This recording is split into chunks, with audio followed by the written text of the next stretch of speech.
তোমরা শুনে রেখে দাও এ পানি শুধু বন্ধ ইমাম হুসাইনের ফ্যামিলির জন্য। ওনারা যদি পানি পান করে নেয় ইনাদের সঙ্গে যুদ্ধতে পারা যাবে না, ইনাদেরকে যুদ্ধতে পারা যাবে না। তার জন্য ফোরাত নদীর পানিকে বাবাজি 3 দিন ধরে বন্ধ করে রেখেছে। বেরাদুল ইসলাম মাদান সামানি কিরাম ইসলামানি কেরো আমার আব্বাজি মুসলমান ভাইরা, ইমাম হুসাইনের বাবা একটা শিশু বাচ্চা ছিল, 7 মাসের বাচ্চা। বাবাজি তার নাম হলো হযরতে আলী আসগার। মার কাছে গিয়ে বলছে, মাগো মা, জননী মা, আমার পিপাসাতে যেন কলিজা ফেটে যাচ্ছে গো মা। 3 দিন হয়ে গেল মাগো মা, পানি পান করতে পারি নাই। ও মা জননী, একটু আমাকে পানি এনে দেন। বিবি সোহার বানু বলছো, বেটা আলী আসগার, বেটা আলী আসগার, এখন দেখো না ফোরাত নদীর পানিকে এজিদিরা পানি বন্ধ করে দিয়েছে। আমরা তো 3 দিন ধরে পানি পান করি না। আলী আসগার বলছে, বলে মা, ও গো মা জননী গো, একটু যদি পানি দাও কলিজাটা ঠান্ডা হবে গো মা। আমি মনে হয় পানি না বেগরে আমি মনে হয় দুনিয়া থেকে বিদায় নেব। বিবি সোহার বানু বলছে, বলো গো মা, বেটে কথা বলো না, কেন না কোনো মার সামনে একটা বাচ্চা মরে যাক কোনো মা জননী চায় না। কেউ চায়? আলী আসগার বলছে, মাগো মাগো, আমার খিদা জ্বালাতে পিপাসা জ্বালাতে আমার কলিজাটা শুকিয়ে গেল। ও মা জননী, আমাকে একটু দয়া করে দিন, দয়া করে দেন। ও গো মা জননী, আমি জানো পানি পান করতে পারি। এদিকে বেরাদুল ইসলাম মাদান সামানি কিরাম বিবি সোহার বলছে, বেটা আলী আসগার, আমি তোমাকে পানি এনে দিতে পারবো না বেটা। এদিকে আলী আসগার বলছে, মা গো, আমার জিবার সঙ্গে জিবাটা মিলায়া দি, একটু যদি রস পাই গো মা, আমার পিপাসাটা জান মিটে যাবে। বিবি সোহার বানু বলছে, বেটা তাই হবে, আসো আমার জিবার সঙ্গে জিবাটা লাগাও। বাবা জিবার সঙ্গে জিবাটা লাগালেন, বাবা যে একটু রস পাওয়া গেল না। ও গো মা জননী, মা মা, আমি তো একটু কোন রস পেলাম না গো মা। ও গো মা, আমার পিপাসার জ্বালায় যেন কলিজাটা আপনার শীতল হয়ে যায় গো মা। ও মা জননী, আমাকে একটু পানির ব্যবস্থা করে দিন। বিবি সোহার বানু বলছে, বেটা আলী আসগার, বেটাকে একটু কাছে এসো, আমি তোমাকে আমার স্তন থেকে দুধ পান করাবো। আলী আসগার তিনি বাবা কি করলেন, মার স্তনে যখন আপনার মুখটা লাগিয়ে দিয়েছে, বাবা দি মুসলমান ভাইয়েরা, এক ফোঁটাও দুধ বেরিয়ে আসলো না। আলী আসগার বলছে, মা গো, এক ফোঁটা তো দুধ বেরিয়ে আসলো না। ও মা জননী মা, এক ফোঁটা তো দুধ আমি পেলাম না। বাবা দি বিবি সোহার বানু বলতেছে, এই বেটা আলী আসগার, 3 দিন ধরে আমিও পানি পান করি না, তার জন্য বুকের দুধটা শুকিয়ে গেছে। ও গো বেটা, বেটা পানি দিতে পারলাম না। ও বেটা গো, তোমাকে দুধ পান করাতে পারলাম না। ও গো বেটা, কি করা যায় দেখতেছে গো। বেরাদুল আলী আসগার বলছে, মা গো, আমি তো পানির জন্য মনে হয় শহীদ হয়ে যাব। ও গো মা জননী, আমাকে একটু পানি এনে দিন। এদিকে বেরাদুল ইসলাম মাদান সামানি কিরাম বিবি সোহার বানু বাবা মনে মনে চিন্তা করছে, আল্লাহ গো, আমার স্বামীর কাছে কোনো জিনিস চাইনি। বাবা দি মুসলমান ভাইরা, বিবি সোহার বানু এক পা দুপা করে ইমাম হোসেনের কাছে গেলেন। ইমাম হোসেনকে বলতেছে, ও গো স্বামী আমার গো, আপনার কাছে একটা জিনিস চাইবো, আপনি কি আমাকে দিবেন নাকি? স্বামী গো, আপনার কাছে কোনো জিনিস আমি চাই না।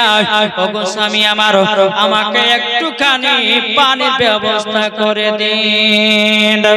এদিকে ইমামে হোসেন বলছে, গো বিবি সোহার বানু, তুমি তো দেখতে পাচ্ছ এজিদিরা আপনার কি করেছে, ফোরাত নদীর পানিকে 3 দিন ধরে বন্ধ করে রেখেছে। এই বিবি সোহার বানু, আমি এখন পানি আনবো তো আনবো কেমন করে? এই বিবি শহর বানো গো এজিদিরা ফোরাত নদীর পানিকে ঘেরাও করে রেখেছে আমাদেরকে পানি পান করতে দেবে না বিবি শহর বানো চোখের পানি জরা বলছে বলে স্বামী গো আমার বেটা আমার সামনে মরে যাবে আমি এটা সহ্য করতে পারি না স্বামী গো আপনার কাছে কোনদিন কোন জিনিস চাই না আজকে আপনার কাছে এটাই আবেদন করেছি ইমামে হোসেন বাবা যে তিনি মনে মনে চিন্তা করেন না গো আমার বিবি সোহারবান তো কিছু আমার কাছে চাই নাই আজকে মুখ পেটে পানিটার কথা চাইছে যেমন করে হোক আমার বেটা আলী আসগরকে আমি ফোরাত নদী থেকে পানি পান করব রক্ত লালে লাল হইল কারবালার ময়দান রক্ত লালে লাল হইল কারবালার ময়দান আর সকিনা কান্দে মদিনাতে শুকরা কান্দে কারবালাতে সকিনা কান্দে মদিনাতে আরে শুকরা কান্দে কারবালাতে পানির জন্য ছটফট করে পানির জন্য ছটফট করে আলী আসগরে রক্ত লালে লাল হইল কারবালা ময়দান রক্ত লালে লাল হইল কারবালা ময়দান আরে মুহররম মাসের 10 তারিখে ইমাম হোসেন গেলেন কারবালাতে মুহররম মাসের 10 তারিখে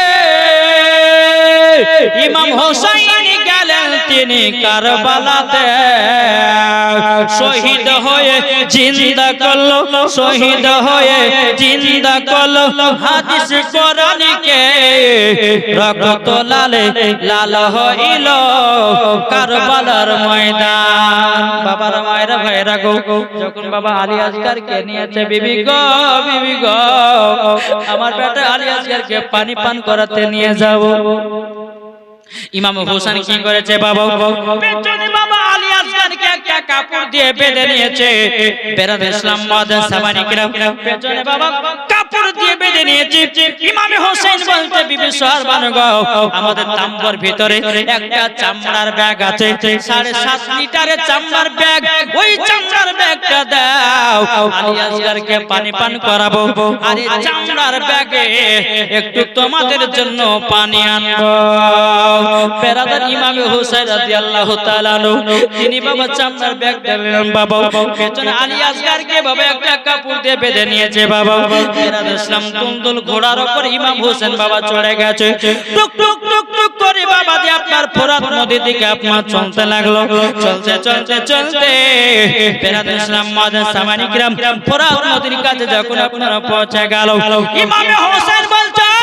যদি দলের শোন রে আমি ফোরাত নদীর কাছে এসেছি আমার বেটা আলী আসগরের জন্য একটু তোরা পানি দিবি রে আবার ছোট আলী আসগর পানির জন্য যেন ছটফট ছটফট করতেছে একটু পানি দে আমি ইমাম হোসেন আমি বলে দিলাম আমি পানি পান করব না কেউ পান করবে না শুধু পানি পান করাবো আমার বেটা আলী আসগরকে জিয়াদের লোকেরা বলেছিল বলো কই ইমাম হোসেন তোমাদের জন্য পানি বন্ধ পানি দেওয়া হবে না পানি বন্ধ হয়ে গেছে তোমাদেরকে পানি দেওয়া হবে না ইমাম হোসেন বাবা কি করেছে বাবা আলী আসগরকে পেছন থেকে বাবা যে আপনার বের করে বাবা সামনে করে চলে জিদিরা রে দেখ 7 মাসের শিশু বাচ্চা আলী আসগর পানির জন্য ছটফট ছটফট করছে রে একটুখানি পানি পান করতে দে রে বেরাদ ইসলাম মাদান সামানি কিরাম এ সোনামানি কিরাম এ দিদিরা বাবা কোন মতে মানলো না বাবা বাচ্চার দিকে তাকিয়ে তাদের দিলটা বাবা গলল না বাবা জি ইমাম হোসেন বলতো রে দিদিরা রে এ পানের মালিক কে এ যদি মুসলমানরা বলতেছে এ পানের মালিক হলো এ যে দাও ইমাম হোসেন বলছে এ যদি না এ পানের মালিক হলো আমার আল্লাহ জোরে বলেন এই পানির মালিক হলো আমার বাবাজি মুসলমান ভাইরা যখন বাবা এই কথা বলেছে বেরাদর ইসলাম মুআদ্দিস মানিকরাও ইমামে হোসেন বলছে বলে এর জিদেরা তো রাসূল আসমানের মালিক হলো আল্লাহ জমিনের মালিক হলো আল্লাহ পানির মালিক হলো আল্লাহ খাবার দাবারের মালিক হলো আল্লাহ আজকে আমার বেটা আলী আসগরকে যেমন করে হোক ফোরাত নদী থেকে পানি পান করাবো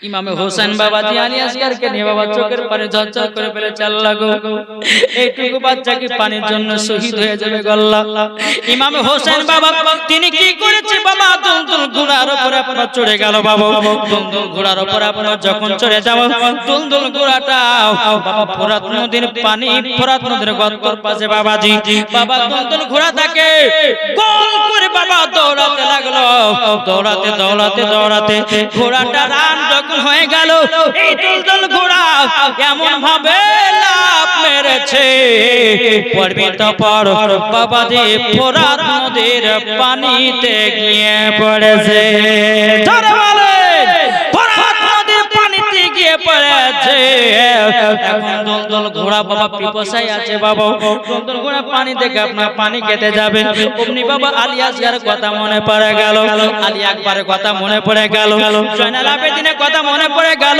ইব্রাহিম মুহাম্মদের কথা মনে পড়ে গেল বাবাজি সোনা মানিকেরাও বাবা আউলে মুহাম্মদের কথা মনে পড়ে গেল দুলদুল ঘোড়া বলছেন না আমি পিপাসায় মরে যাব তাও স্বীকার কিন্তু আমি দুলদুল ঘোড়া ফোরাত নদীর পানি পান করব না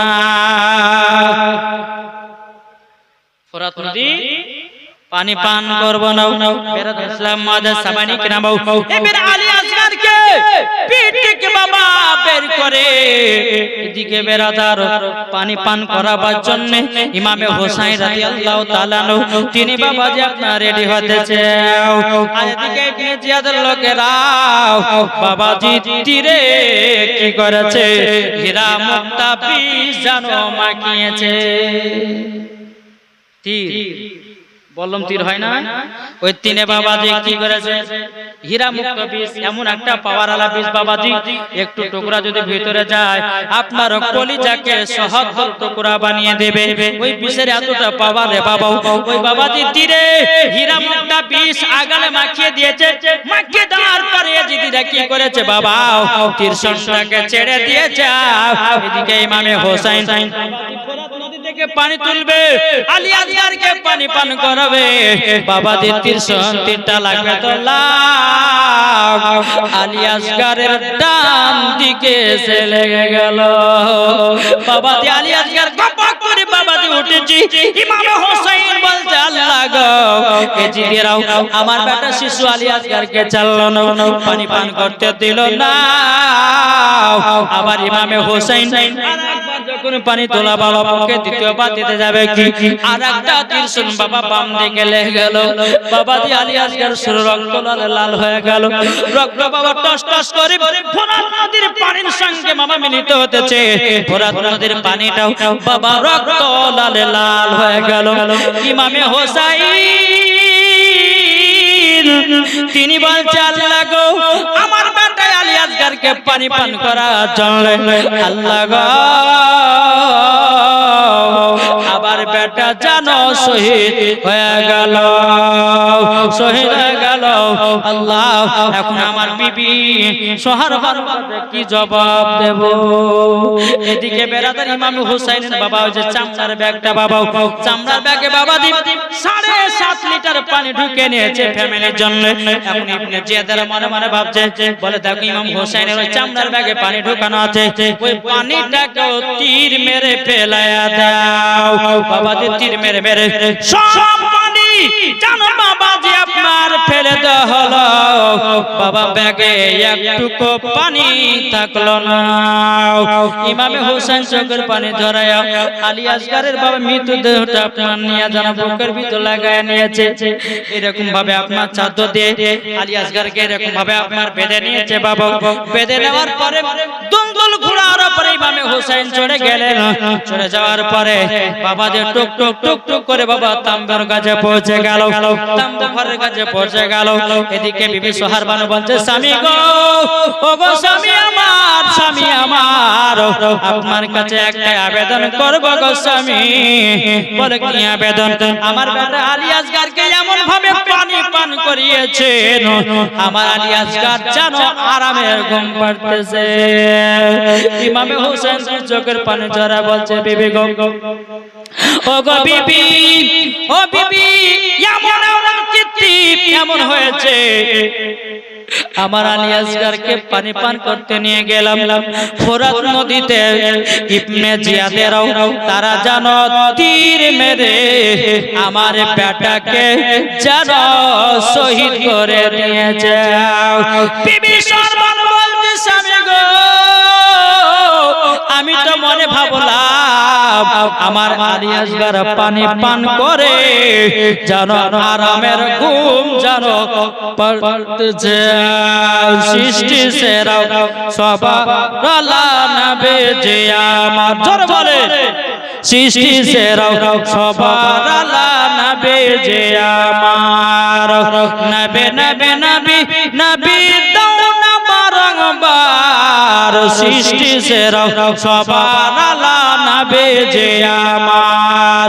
আরে মানুষ এলো গেল যত শত,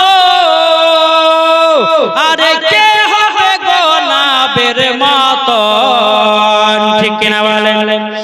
কি গো ঠিক না?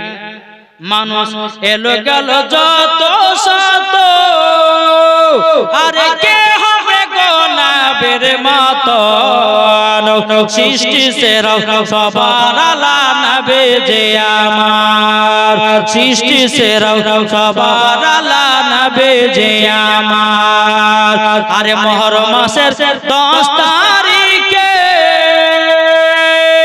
ইমাম হোসেন গেলেন তিনি কারবালাতে। মুহররম মাসের 10 তারিখে ইমাম হোসেন গেলেন তিনি কারবালাতে।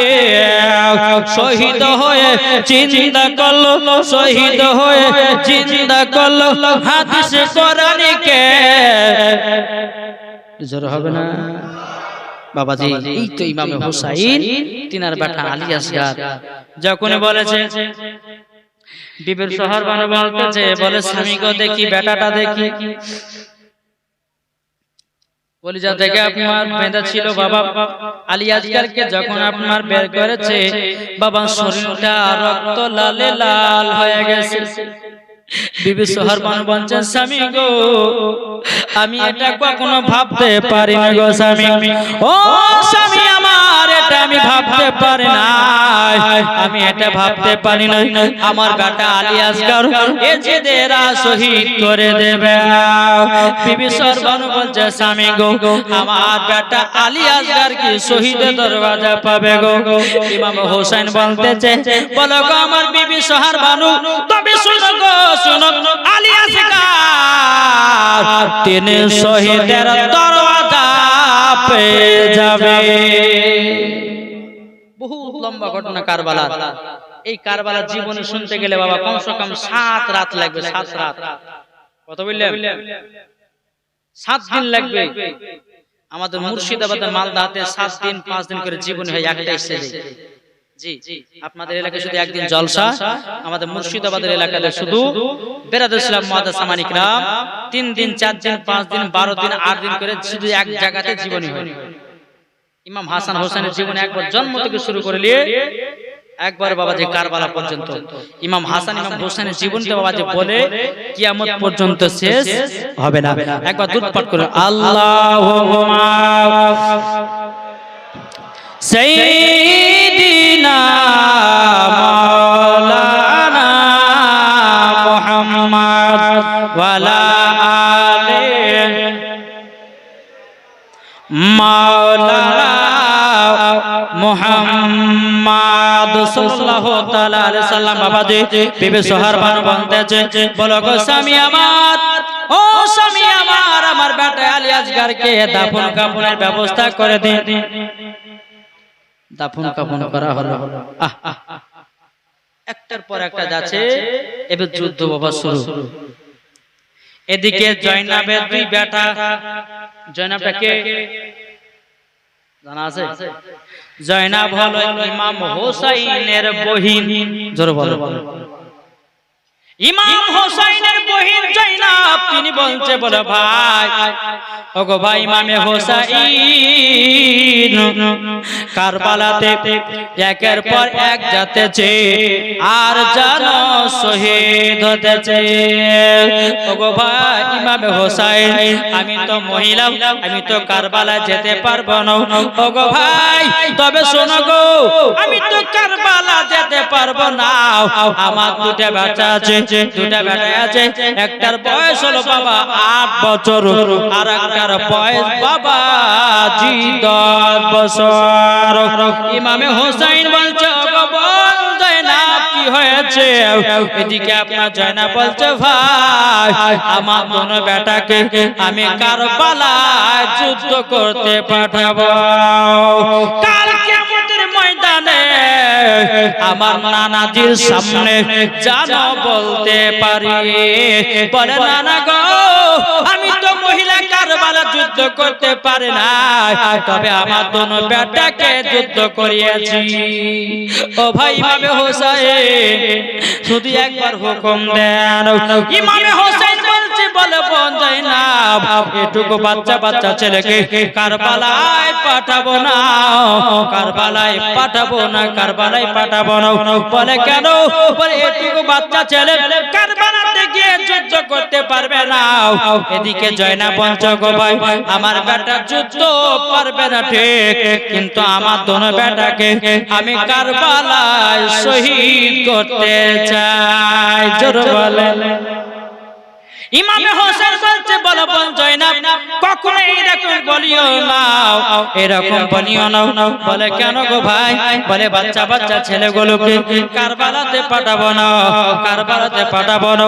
জয়নাব বলছে ও ভাই তোমার আমার নানাজির চাদরের পাগড়ির কসম দিয়ে দিলাম, আপনি কারবালায় এখন যাবেন, আমার দোনো বেটা কারবালায় যাবে, তারপরে আপনি যাবেন।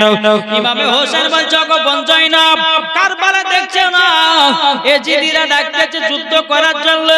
জয়নাব বলছে বলে ভাই গো আমার দোনো বেটাকে কারবালাতে পাঠাবো, ও গো ভাই একবার হুকুম দেন। ইমামে হোসেন বাবা কোন মতে আপনার রাজি হন না।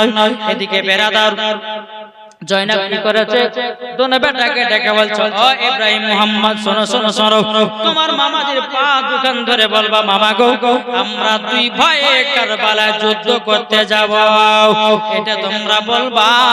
বেরাদ ইসলাম ইব্রাহিম মুহাম্মদ তিনার মার কথা শুনে বাবাজি ইমাম হোসেনের কাছে আপনার চলে এসেছে। ইমাম হোসেনের কাছে দোনো বাচ্চা এসেছে, বলে মামা আমরা দু ভাই যুদ্ধ করতে যাব। বলে হবে না। অমনি বাবাজি দোনো সন্তান ইমাম হোসাইনের পা মোবারকটা ধরে বলছে মামা গো একবার শুধু হুকুম দেন আমরা কারবালা যুদ্ধে যাব। বেরাদার ইমামে হোসেন বলছে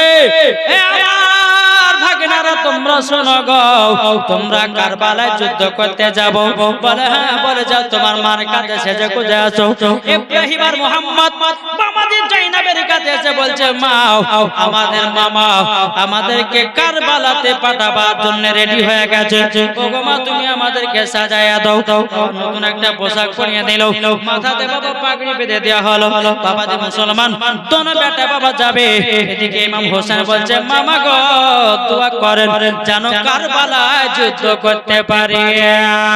ও মা দোয়া করো গো মা আমরা যেন কারবালায় যুদ্ধ করতে পারি। এবার দোনো বেটা মায়ের কাছ থেকে বিদায় নিয়ে মামার কাছ থেকে বিদায় নিয়ে এবং কারবালার দিকে বাবাজি রওনা হতেছে। কারবালার দিকে রওনা হতেছে। বেরাদুল ইসলাম মাদান সামানিকেরা এ সোনা মানিকেরা কারবালার দিকে যখন বাবা রওনা দিতে লেগেছে। এখন ইব্রাহিম আর মোহাম্মদ বলছে, বলে ভাই গো, আমরা যে কারবালা যাচ্ছি, আমাদের হাতে তো কোনো অস্ত্র নাই, আমাদেরকে একটা করে অস্ত্র নিতে হবে। চলো যাই, মার কাছে যাই, একটা করে অস্ত্র নিব। ও মা, আমাদেরকে খালি হাতে কারবালায় পাঠাচ্ছেন গো মা, আমাদেরকে একটা করে তলোয়ার দেন। বাবাজি জয়নাব কি করলো? দোনো বেটাকে দুটো তলোয়ার দিল। আর জয়নাব কি করলো? দোনো বেটার কপালে বাবা দুটো করে চুমা দিয়ে দিল। ও বেটারা যাও, শেষ বিদায়, শেষ বিদায়। দোনো বেটা আপনার বাবা আপনার চলতে লাগলো। চলতে চলতে চলতে বাবা কারবালার মাঠে বাবা পৌঁছে গেল। আর ইব্রাহিম আর মোহাম্মদ বলছে, চলে এসো যুদ্ধ করার জন্য, আমরা দুই ভাই যুদ্ধ করব। এই যে হাসতেছে বলে দেখ, বাচ্চা দুটো কাণ্ড দেখ, যুদ্ধ করার লেগে আমাদের কাছে চলে এসেছে। এই হোসেন, তুমি কি কাজ পাও না? বাচ্চা বাচ্চা ছেলেদেরকে যুদ্ধ করতে পাঠাচ্ছো। বাচ্চা দুটো বলছে, সাবধান কথা বলো, আমরা দুই ভাই যুদ্ধ করতে এসেছি, তোমাদের লোক পাঠাও। জোরে বলো। দুই বাচ্চা কি করছে বাবাজি? দুজনাতে তলোয়ার কারবালার মাঠে তলোয়ারটাকে গেড়ে দিয়েছে। আসো। ইবনে জিয়াদ বলতেছে, একজন গোয়েন্দা, গোয়েন্দা ওকে বলা হয় বডিগার্ড, শক্তিমান, তাদেরকে গোয়েন্দা বলা হয়। এই জয় গোয়েন্দা, এই যাও তো যাও, এই দুটো বাচ্চা ছেলের মুন্ডুটুকুন কেটে ওদের যুদ্ধ করা সবটা মিটিয়ে দাও। যাও যাও। ওই গোয়েন্দাটা পালওয়ান, শক্তিবালা, দোনো বাচ্চার কাছে এসেছে। এই বাচ্চা দুটো বলতেছে, তুমি যুদ্ধ করার জন্য এসেছো? বলে হ্যাঁ। গোয়েন্দাটা বলছে, এই ছেলেরা তোমরা কারবালাতে এসেছো কেন?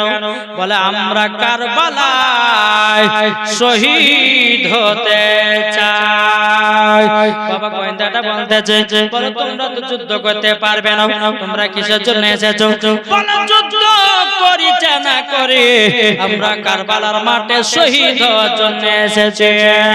বেরাদার, এবার গোয়েন্দা বলছে, যাও বাড়ি চলে যাও, যুদ্ধ করতে হবে না। যেমনি বলেছে বাড়ি চলে যাও।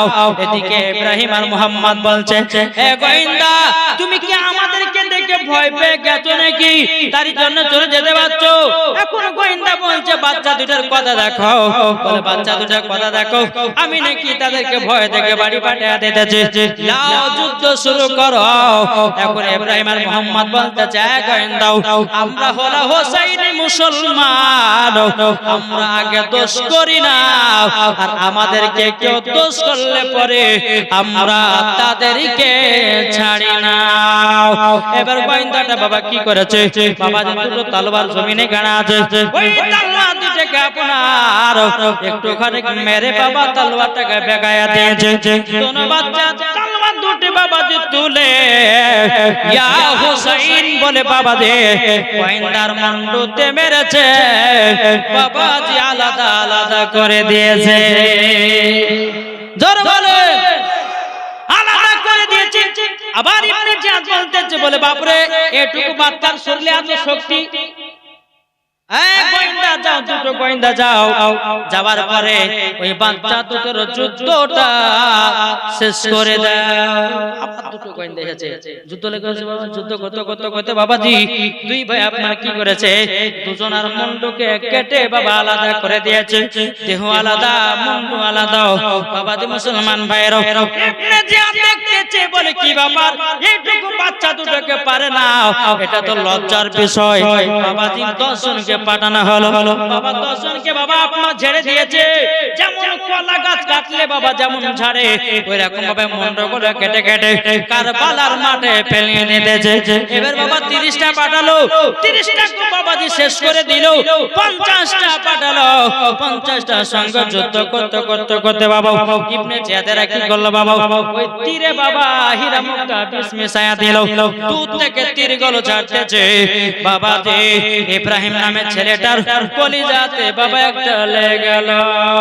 অমনি বাবাজি গুড়া থেকে তিনি আপনার পড়ে গেল বাবাজি এজিদেরা বাবা আপনার তাকে লাথি মারতেছে কি বাবা আপনার বুকে লাথি মারে কি বাবা জাঙ্গা লাথি মারে কি বাবা আপনার মুখে লাথি মারতেছে এদিকে মুহাম্মদ নামে ছেলেটা যুদ্ধ করে যায় তিনি চিন্তা করছে কি ব্যাপার আমার ভাই ইব্রাহিম গেল কোথায় যুদ্ধ করতে করতে কই কোথায় গেল শুধু ঘোড়াটা দেখতে পাই শুধু ঘোড়াটা দেখতে পাই এবার বাবা মুহাম্মদ নামে ছেলেটাও যেমন যেমন নিচের দিকে তাকিয়েছে বাবা যে তিনার ভাই ইব্রাহিমকে বাবা সবাই লাথি মারতেছে আল্লাহ গো আমার ভাই ইব্রাহিম তো নিচে পড়ে গেল আনাকাতের শোন বাবা যে মুহাম্মাদের শরীরে বাবা মেরে দিল উনিও বাবা আপনার ঘোড়ার উপর থেকে পড়ে গেল আর ইবনে জিয়াদের লোকেরা দুনো বাচ্চাকে বাবা গোল করে ঘেরাও করে নিল ইবনে জিয়াদের অর্ডার হলো বলো দুনো বেটার মুন্ডু কেটে নাও বাবা যে মুসলমান ভাইয়ের বাচ্চা দুটোর বাবা মুন্ডুগুলো কাটা হলো ইবনে জিয়াদ চিৎকার মেরে জয় হোসেন তোমার ভাগনা দুটোর ঘাড়ে করে লাশ নিয়ে যাও ইমাম হোসেন বলছে গোপন জয়নাব দেখো বাচ্চা বাচ্চা ছেলে কারবার যুদ্ধ করতে যে শহীদ হয়ে গেল গো কিন্তু জয়নাব বলছে ভাই গো আমার বেটা আর দুটো নয় একটা নয় প্রায় 40 জনের লাশকে ফেলাইয়া দিয়েছে এত খুশি আমার বেটা কারবালা শহীদ হয়ে গেছে ও গো ভাই হোসেন আমি শহীদানের মা হয়ে গেলাম জোরে বলে শহীদানের মা হয়ে গেলাম বেরাদুল ইসলাম মুআজ্জাজ সামানি কিরাম বাবা বহুত লম্বা ঘটনা একবার দরুদ পাঠ করুন আল্লাহুম্মা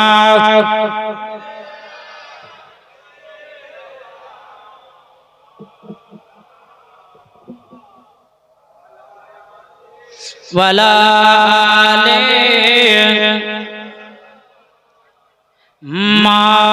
মাওলানা মুহাম্মদ কে বলতেছে মা ফাতেমার নয়ন মনি হযরত আলীর জান জোরে বলেন আর জোরে হবে না মা ফাতেমার নয়ন মনি হযরত আলীর জান ইমাম হোসেন শহীদ হলো কারবালার ময়দান ইমাম হোসেন শহীদ হলো কারবালার ময়দান মা ফাতেমার নয়ন মনি হযরত আলীর জান ইমাম হোসেন শহীদ হলো কারবালার ময়দান বিশ্ব নবীর জওয়ানে কারবালার বয়ানে বিশ্ব নবীর জওয়ানে কারবালার বয়ানে আওলাদে রাসূল শহীদ হলো হাদিসে প্রমাণ ইমাম হোসেন শহীদ হলো কারবালা ময়দান মা ফাতেমার নয়ন মনি হযরত আলীর জান ইমাম হোসেন শহীদ হলো কারবালা ময়দান ইমাম হাসান ইমাম হোসেন বলো গো নানা জান ঈদের মাঠে পড়তে যাব নতুন পোশাক দাও দয়াল নবী দোয়া করলেন ও গো রব্বানা জান্নাত হতে কুদরতেরি পোশাক পাঠাও না লাল সবুজে সেই পোশাকে কারবালার শান লাল সবুজে সেই পোশাকে কারবালার শান ইমাম হোসেন শহীদ হলো কারবালার ময়দান মা ফাতেমার নয়ন মনি হযরত আলীর জান ইমাম হোসেন শহীদ হলো কারবালার ময়দান জয় ইমাম হোসেন তোমার দোনো ভাগনা লাশ গুলো নিয়ে যাও ইমাম হোসেন বাবা দৌড়াতে দৌড়াতে গিয়ে বাবাজি সোনা মানিকেরাও दोनों भागना लाश मुंडुटाके बाबा एक জায়গাতে একত্রিত করা হলো ইমাম হোসেন दोनों भागना लाश দিকে কান্না করে আল্লাহ গো এটুকু বাচ্চা কারবালা যুদ্ধ করতে গিয়ে শহীদ হয়ে গেল আল্লাহ এই দুটো বাচ্চাকে শহীদের দরওয়াজা দান করিও জয়না বলতে বলবো জয়না বলছে গো ভাই আমার দোনো বেটা শহীদ হয়ে গেল। ও বোন গো, তোমাকে আগে আমি বলেছিলাম কারবালাতে পাঠায়ও না, কিন্তু তুমি দোনো বেটাকে কারবালাতে পাঠালো, এটা তোমার নিজের ইচ্ছা। জয়নাব বলছে গো বোন, তবে শোনো গো, আমার বেটা দুটো শহীদ হয়ে গেছে বলে আমিও জান্নাতি হয়ে গেলাম। জোরে বলেন জান্নাতি হয়ে গেলাম। বাবাজি এইরকম ভাবে আপনার একটার পর একটা যাচ্ছে, কারবালাতে শহীদ হচ্ছে। ইমামে হোসেন তিনি কারবালায় নামবে, মাথায় আছে আমার নবী মুস্তাফার পাগড়ি মুবারক, আর মাজাতে আছে মা ফাতেমার চাদর বাঁধা, আর হাতে আছে জুলফিকার তালবার হযরতে আলীর। জোরে বলেন ইবনে জয় ইমাম হোসেন, যুদ্ধ করতে তাড়াতাড়ি এসো। ইমাম হোসেন রেডি হয়েছে, দুলদুল ঘোড়া চাপবে। জয়নাল আবেদিনের শরীরে বাবা কঠিন জ্বর, জ্বরে মাটিতে আপনার গোলপিট খাচ্ছে। জয়নাল আবেদিন বলছে আব্বা গো, ও আব্বা জান, আপনি কারবালা যাবেন না, আমি জয়নাল আবেদিন, আমি এখন যাব কারবালা। ইমাম হোসেন বলছে গো জয়নাল আবেদিন, তোমার শরীরে এত জ্বর আর তুমি এই অবস্থায় কারবালা যাবা না? যেতে হবে না, শোনো তুমি বসো, আমি একটু কারবালাতে যুদ্ধ করে আসি। জোরে বলেন সুবহানাল্লাহ। এদিকে সকিনা মাবা ধুলাতে গল্পের কাছে আব্বা গো, আব্বা আপনি কারবালা যাবেন না? আব্বা জান যদি কারবালা যাব এজিদেরা ছাড়বে না। ইমামে হোসেন বলছে পেটে গো, চিন্তা নাই, আমরা এজিদি হাতে বায়াত হব না বলে আমি কারবালায় যুদ্ধ করতে যাব। কোন মতে ইমামে হোসেন শুনলেন না। টুক টুক টুক টুক করে বাবা কারবালা মাঠে পৌঁছে গেল। ইমামে হোসেন বলছেন, এই ইবনে জিয়াদের লোকেরা শোন, আমি যুদ্ধ করার জন্য আমি কারবালায় হাজির হয়ে গেলাম, আয় চলে আয়। কিন্তু ইমাম হোসেন বলতেছে, পরে ইবনে জিয়াদের লোকেরাও, এখন শোন, আমি তোদেরকে এখন কোরআন হাদিস থেকে ওয়াজ শোনাবো। ও ইবনে জিয়াদের লোকেরা, আমার কোরআন হাদিসের ওয়াজ তোরা শুনবে। ইবনে জিয়াদার বলতেছে, এই ইমাম হোসেন, তুমি 5 বার জন্য আমাদেরকে ওয়াজ শোনাচ্ছো। ইমাম হোসেন বলছে, বলে নাও, কাল কিয়ামতের ময়দানে আল্লাহর কাছে আমার জন্য যেন বিচার না দিতে পারে, আমি সেটাই কমপ্লিট করে দিলাম। শুনলে ভালো, না শুনলে আরো ভালো, যেটা আমার কর্তব্য ছিল বলে দিলাম, এই বিচার আল্লাহর কাছে দিতে পারবে না। ইবনে জিয়াদারা বলল, বলে ইমাম হোসেন, তোমার হাদিস কোরআন বাণী শুনবো না, আমরা ওয়াজ শুনবো না। ইমাম হোসেন বলছে, ওরে ইবনে জিয়াদের লোকেরা, তোমরা তো আমার নানাজির কলমা পড়ে মুসলমান হয়েছো। আরে ইবনে জিয়াদের লোকেরা, তোমরা আহলে বায়াতকে মোহাম্মত করো না, তোমাদের নামাজ রোজা সব কিছুই বেকার। ইবনে জিয়াদ লোক পাঠাও, লোক পাঠাও। আর একটা বাবা শক্তিমান গোয়েন্দা বলে একটা বডিগার্ড মানুষকে পাঠানো, পাঠিয়ে দেওয়ার পরে ইমাম হোসেনের কাছে হাজির। তো গোয়েন্দারা যে ইমাম হোসেন যুদ্ধ শুরু করেন। ইমাম হোসেন বলছে, আমরা আগে যুদ্ধ শুরু করি না, আর যারা আমাকে ছাড়ে না আমরাও তাদেরকেও ছাড়ি না। গোয়েন্দাটা বাবাজি ইমাম হোসেনের তালবার একটা বাড়ি দিয়েছে। ইমাম হোসেন কি তালবার তুলে বাবাজি এমন ভাবে মন দুটো দিয়েছে, মাথা আলাদা দেহ আলাদা। জোরে বলে ইবনে জিয়াদের লোকের বাবা থরথর করে কাঁপতে লেগেছে। ইমাম হোসেনের একটা শরীরে বাবাজি একটা তাকত, একটা ভয়ানক একটা চেহারা। ইবনে জিয়াদ বলতেছে, বলে যাও ইমাম হোসেনের সঙ্গে যুদ্ধটা করে আসো তোমরা। কমসে কম বাবাজি 100 জনকে কারবালার মাঠে নামিয়ে দিয়েছে।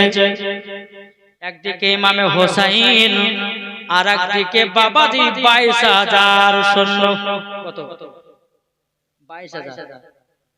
তাহলে বলুন কারবালার মাঠটা কেমন বাবা মানাবে? 100টা যখন পাঠালো, 100 জনকে বাবাজি দুলদুল ঘোড়ার উপরে আপনার চড়ে বাবা তাদের মাথা গলো কেটে কেটে কেটে কেটে বাবাজি 100 জনের লাশ ফেলাইয়া দিয়েছে। 100 জনের লাশ ফেলাইয়া দিয়েছে। ইবনে জিয়াদ বলতেছে বলে 200টা যাও, 200টা গেছে বাবা। বাবা 200 জনের লাশ ফেলাইয়া দিয়েছে। ইবনে জিয়াদ বলছে কি ব্যাপার? আর একটা বাবা 10 জন বাবা গোয়েন্দাকে বলল, এই গোয়েন্দারা যাও, তোমাদের শরীরে শক্তি আছে, ইমামে হোসেনের সঙ্গে তোমরা যুদ্ধ করো। বাবাজি মুসলমান, ওই 10টা গোয়েন্দার ভিতরে একজন গোয়েন্দা বলছে বলো গো ইবনে জিয়াদ, আপনার চাকরি করব চাই না করব, কিন্তু ওই ইমামে হোসেনের সঙ্গে লড়তে যাব না। আপনি মাইনা দেন চাই না দেন, কিন্তু ইমাম হোসেনের সঙ্গে যুদ্ধ করতে যাব না। বলে কেন? ইনারা 5 ওয়াক্ত নামাজ পড়নে वाला, ইনারা হলো নবীকে মোহাব্বত করনে वाला, তাই ইনাদের শরীরে একটা ক্ষমতা আছে, ইনাকে যুদ্ধতে পারা যাবে না। গোয়েন্দা গেলে কেউ ভয় কিন্তু আর আগাছে না, কেউ বাবা গেল না। ইবনে জিয়াদ বলে এক কাজ করো, 22,000 সৈন্য একসঙ্গে মাঠে নামো, ইমাম হোসেনের সঙ্গে যুদ্ধ করো। কত? 22,000 সৈন্য বাবা দিয়েছে ইমাম হোসেনের সঙ্গে যুদ্ধ করতে করতে করতে বাবা যে ইবনে জিয়াদের বাবা দূর থেকে ত্রিশূল মারতে লাগলো ইমাম হোসেনকে। বাবা একটা না দুটো নয় 72টা ত্রিশূল মারলো রে বাবা।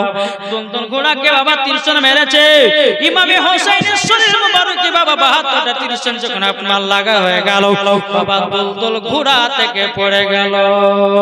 আর বাবা ইবনে জিয়াদের অমনি বাবাজি ইমাম হোসেনকে বাবা গোল করে ঘিরে নিয়েছে। আর দুলদুল ঘোড়া তিনি বাবাজি দুলদুল ঘোড়া ইমাম হোসেন যখন দুলদুল ঘোড়া থেকে নিচে যখন পড়ে গেল, দুলদুল ঘোড়া বাবা গোল করে বাবা আপনার ঘুরতে লেগেছে। বাবা যে দুলদুল ঘোড়া বলছে ইমাম হোসেনের কাছে কেউ লাগিও না। দুলদুল ঘোড়া ইমাম হোসেনের চারিপাশে বাবা গোল করে আপনার ঘুরতে লেগেছে। বাবা ওই দুলদুল ঘোড়াটাকে আরো ত্রিশূল মেরে মেরে মেরে বাবা তাকে বাবা শেষ করে দেওয়া হলো। বাবা যে মুসলমান ভাইরাও এবার ইমামে হোসেনকে বাবা গোল করে আপনার ঘিরে নিয়েছে। এখন বাবা মুহররম মাসের 10 তারিখে, সেই দিন বাবা শুক্রবারের দিন ছিল। আর বাবা এদিকে মসজিদে কোপা মসজিদে আজান হচ্ছে, জুম্মার আজান। আর এদিকে ইমাম হোসেনকে বাবা শহীদ করার জন্য এজিদিরা আরাম করতেছে। বেরাদার ইমাম হোসেন বলতেছে, ওরে এজিদিরা রে, আজকে যে কোপা মসজিদে আজান হতেছে, আমাকে জুম্মার 2 রাকাত নামাজ পড়তে দে। ইবনে জিয়াদের মনে মনে ভাবলো, যদি ইমাম হোসেনকে 2 রাকাত নামাজ পড়তে দেওয়া হয় তাইলে পরে তাকে আর যুদ্ধে পারা যাবে না। বাবা ইবনে জিয়াদ কি করেছে? ইমাম হোসেনের পায়ের উপরে পা তুলেছে। ইমাম হোসেন বলছে, রে জিদিরা রে, আমার পায়ের উপরে পা তুলিস না, আমি পায়ে হেঁটে হেঁটে আমি হজ করেছি 25 বার। কতবার? ইমাম হোসেন বলছে, এই পায়ে হেঁটে হেঁটে আমি হজ করেছি, একবার নয় দুবার নয় 25 বার, আমার পায়ে পা দিস না। ইমাম হোসেন বলছে, রে জিদারা রে, আমাকে 2 রাকাত নামাজ পড়তে দে রে, দে নামাজ পড়তে দে। বেরাদার ইসলাম মুআদ্দিস সামানিকরাও, কিন্তু বেরাদার ইবনে জিয়াদের লোকেরাও সীমানা কি করেছে? ধারালো অস্ত্র নিয়েছে বাবাজি ইমাম হোসেনের গলাতে আপনার ছুরি চালাতেছে। বাবা আল্লাহর কি কুদরত, ছুরি চলে না। জোরে বলেন সুবহানাল্লাহ।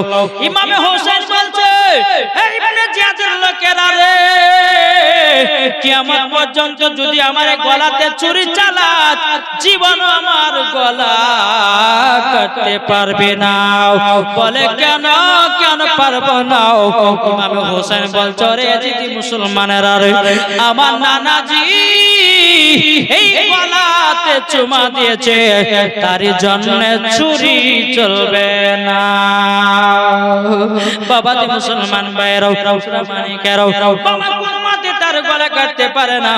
এদিকে ইমাম হোসেন বলতেছে, ইবনে জিয়াদের লোকেরাও, আমি তোমাদেরকে বলতে পারি, আমার গলা তোমরা কাটতে পারবা, কিন্তু তার বীর বিনিময়ে আমাকে 2 রাকাত নামাজ পড়তে দিতে হবে। বাবা যে মুসলমান ভাইরা ইবনে জিয়াদরা বলে ঠিক আছে তাই হবে। বলে যুদ্ধ তো করবে না, বলে যুদ্ধ করব না, শুধু 2 রাকাত নামাজ পড়তে দাও। বাবা ইমাম হোসেন তিনি বাবা 2 রাকাত নামাজে দাঁড়িয়ে গেছে। এখন ইমাম হোসেন মনে মনে চিন্তা করে চাল লাগো, এখন যদি লম্বা সূরা ধরি তো ইবনে জিয়াদের লোকেরা বলবে দেখো ইমামে হোসেন মরার ভয়ে লম্বা সূরা ধরেছে, বলবে না? ইমাম হোসেন কি করলেন, 2 রাকাত নামাজে ছোট ছোট সূরা পড়ে 2 রাকাত নামাজ সমাপ্ত করলো। একটু জোরে বলুন সুবহানাল্লাহ। যখন সমাপ্ত করা হলো, বিরাদর ইসলাম মুআদ্দাস সামানি کرام ইমামে হুসাইন রাদিয়াল্লাহু তাআলা আনহু তিনি বলতেছেন, বলে ইবনে জিয়াদের লোকেরা শোনো, তোমরা যদি আমার গলাকে কাটতে চাও এই ঘাড়ে তোমরা ছুরি চালাও, এই ঘাড়ে আমার নানা যে চুমা দেয়নি, জোরে বলো। যেমন সুযোগ পেয়ে গেল ইমাম হোসেন অমনি বাবা ওপর করে শুইয়ে দিল। ইমাম হোসেন কে ধরেছে পা, কে ধরেছে পেট, বাবা কে ধরেছে হাত, কে ধরেছে মাথা, বাবা ওপর করে শুইয়ে দিয়েছে। ইবনে জিয়াদের লোকেরা বাবা ইমাম হোসেনের গলাতে বাবা ছুরি চালাতে লাগলো, ঘাট থেকে বাবা ছুরি চালাতে লাগলো। চালাতে চালাতে বাবা দেহটা আলাদা হয়ে গেল, বাবা যে মুন্ডটা আলাদা হয়ে গেল। ইবনে জিয়াদের লোকেরা তারা কি করলো, বাবা যে লোহার পল্লমের উপরে ইমাম হোসেনের মাথা মুবারক রেখে দিয়েছে। আর ইবনে জিয়াদের বাবা খুশি মানিয়েছিল, ঢোল বাজিয়েছিল, লাঠি খেলা খেলেছিল, আগুনের উপর দিয়ে হেঁটেছিল, তাদের বুক থেকে বাবা রক্ত ঝরিয়েছিল। বাবা যে মুসলমান এই বাবা এইরকম একদল করে কে করে না। মুহররম মাসে 10 তারিখ আসলে বাবা লাঠি খেলা খেলে কি খেলে না? আপনাদের এখানে হয় বাবা লাঠি খেলে, ঢোল বাজনা খেলে, বাবাকে মাতমদারি করে। বাবা যে বুকে বলে হাই হোসেন, হাই হোসেন বলে, বাবা যে বুকখানা আপনার প্লেট দিয়ে কেটে কেটে রক্ত বের করে। বাবা যে এটা সুন্নিদের নয়, বাবা যে এটা হলো এজিদি মুসলমানেরা ইমাম হোসেনের গলা কেটে বাবা তারা আনন্দ ফুর্তি মানিয়েছিল। বাবা যে মুসলমান ভাইরাও এই মুহররম মাসে 10 তারিখে করবেন কি? মুহররম মাসে 10 তারিখে 2টা নফল রোজা করেন। মুহররম মাসে 10 তারিখে বাবা যে আপনারা খিচুড়ি করেন। অনেক মানুষ বলে বলে হুজুর আপনারা মুহররম মাসে খিচুড়ি করেন কেন? ইমাম হোসেনের এতি খান নাকি? বলে না, ইমাম হোসেনের জন্য খিচুড়ি খাই না, খিচুড়িটা খায় হযরত নূহ আলাইহিস সালামের জামানা থেকে। আমরা খিচুড়িটা খাই হযরত নূহ আলাইহিস সালাম যে মুহররম মাসের 10 তারিখে নৌকাটা ফিরিয়ে পেয়েছিলেন, আপনার বন্যা ছিল, বন্যা শুকিয়ে গেছিল বাবাজি, তাই হযরত নূহ আলাইহিস সালাম ওই মুহররম মাসের 10 তারিখে সবাইকে খিচুড়ি বানিয়ে খেয়েছিল। তার জন্য আমরা ওই দিনে খিচুড়িটা বানাই। ইমাম হোসেনের শহীদের কারণে জন্য আমরা খিচুড়ি খাই না। বোঝা গেছে কিছু? জি। তো বাবা যে মুসলমান আসুন, ইমামে হোসেনকে নিয়ে বাবা তারা কত ঠাট্টা মজা করেছিল।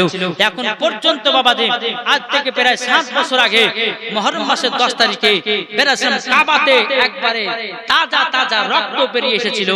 সেটা হচ্ছে মুহররম মাসের 10 তারিখ, আজ থেকে 7 বছর আগে। আপনারা ইউটিউবের মধ্যে সার্চ করে দেখবেন blood in Kaaba, blood in কাবা বলে আপনি সার্চ করবেন, দেখবেন আজ থেকে 7 বছর আগে মুহররম মাসের 10 তারিখে কাবার দেওয়াল থেকে তাজা তাজা রক্ত বেরিয়ে এসেছিল। জোরে বলে, তার মানে বোঝা গেল ইমামে হোসেন এখনো পর্যন্ত জিন্দা আছে। জোরে বলে, ইমাম হোসেনের মাথা মুবারকটা একটা পাথরে রাখা হয়েছিল। বাবা যে মুসলমান ওই পাথরটাতে এখনো রক্ত লেগে আছে, তাজা তাজা রক্ত। জোরে বলে, আমরা মুসলমান ইমাম হোসেনকে এখনো চিনতে পারলাম না, ইমাম হোসেনকে মোহাব্বত করতে পারলাম না। ও যুবক ভাইরা, আজকে যারা জালসা দিয়েছেন ভালো কথা, কিন্তু ভাইরে 5 ওয়াক্ত নামাজ পড়বে, ইমাম হাসান হোসেনকে মোহাব্বত করবে, আহলে বায়াতকে মোহাব্বত করবে, দেখবে তুমি মরার পরে জান্নাতি হবে। একবার জোরে বল সুবহানাল্লাহ, একবার দরুদ পাঠ করুন আল্লাহুম্মা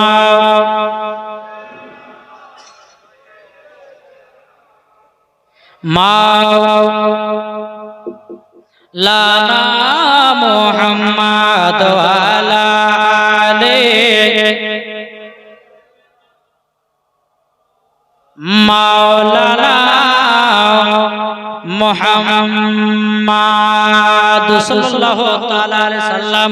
তাই কো বলতেছে একদিন তোমার নাম হবে লাশ, ঠিক আছে না? একদিন আমার নাম হবে লাশ, একদিন তোমার নাম হবে লাশ, একদিন আমার নাম হবে লাশ। সাদা কাপড় পরবে দেহ, রবে না আর আপনি কেহ, সাদা কাপড় পরবে দেহ, রবে না আর আপনি কেহ, বন্ধ হবে একদিন তোমার নাম হবে লাশ, একদিন আমার নাম হবে লাশ। ঠিক না? জানা যায় ঠিক কিনা? প্রত্যেকটা মানুষকে বাবাজি মুসলমান সোনা মানিকেরা সবাইকে মরতে হবে, আর প্রত্যেকটা মানুষের নাম হবে বাবা লাশ। ঠিক কিনা বলেন? বলতেছে মসজিদে এলান হবে, একে একে জানবে সবে, সকলে আসবে তোমার বাড়ি। মসজিদে এলান হবে, একে একে জানবে সবে, সকলে আসবে তোমার বাড়ি।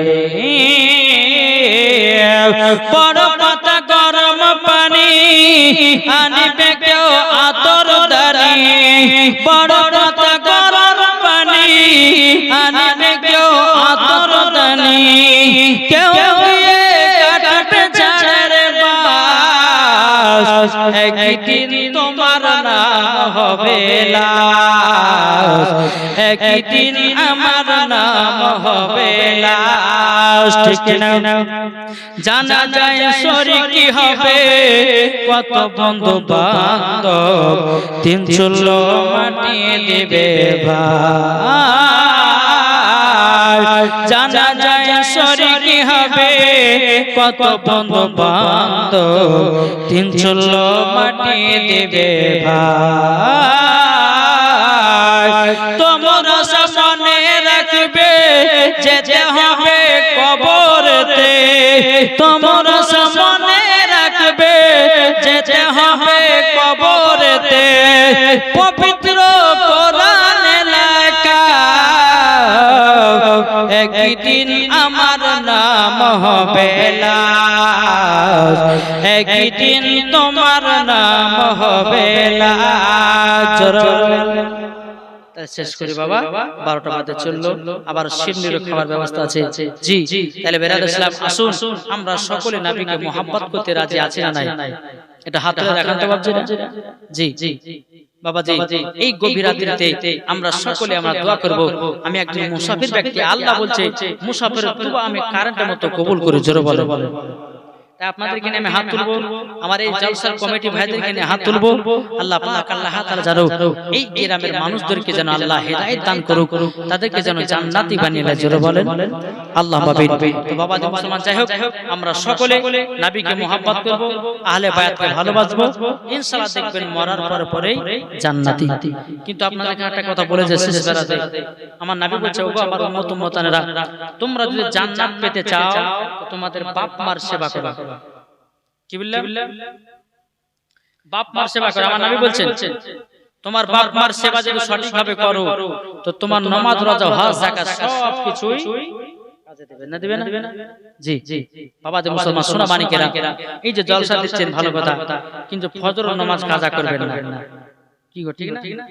এই যে আজকে এখন 12টা বাজে গেল, আপনার সিন্নিটা খেয়ে শুয়ে গেলেন, 2 ঘন্টা আগে 3 ঘন্টা পর আবার উঠে ফজর নামাজটা আদায় করবেন। জি আল্লাহ পাক আল্লাহ তাআলা জালসাকে কবুল করবে এবং এই জালসার কমিটি ভাইদেরকে নবীর গোলাম বানিয়ে দিবে। জোরে বলো সুবহানাল্লাহ। বাপ মার সেবা করবেন। বাপ মা যদি কোনো মা যদি ছেলের জন্য যদি আপনার একটু দুঃখ করে পানি ফেলে দেয়, তার নামাজ রোজা সব কিছু বেকার। ঠিক না? তাই বলতে মা বাবাকে দুঃখ দিলে নামাজ হবে না, মা বাবাকে কষ্ট দিলে নামাজ হবে না। আল্লাহ নবীজি দয়া তার পাবে না, আরে আল্লাহ নবীজি দয়া তার পাবে না।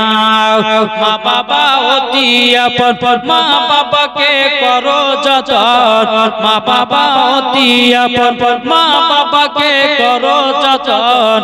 মা বাবা দুঃখ পেলে নামাজ হবে না মা বাবা কষ্ট পেলে নামাজ হবে না আল্লাহ নবীর দয়া তার পাবে না ঠিক না বলেন মা বাবাকে মহব্বত করবেন মা বাবাকে ভালোবাসবেন আমার নবী বলতেছে মা বাবা হলে এক কিসিমের রব যারা মার সেবা করবে বাবা জান্নাতি হবে যারা মার সেবা করবে না বাবা যে জান্নাতি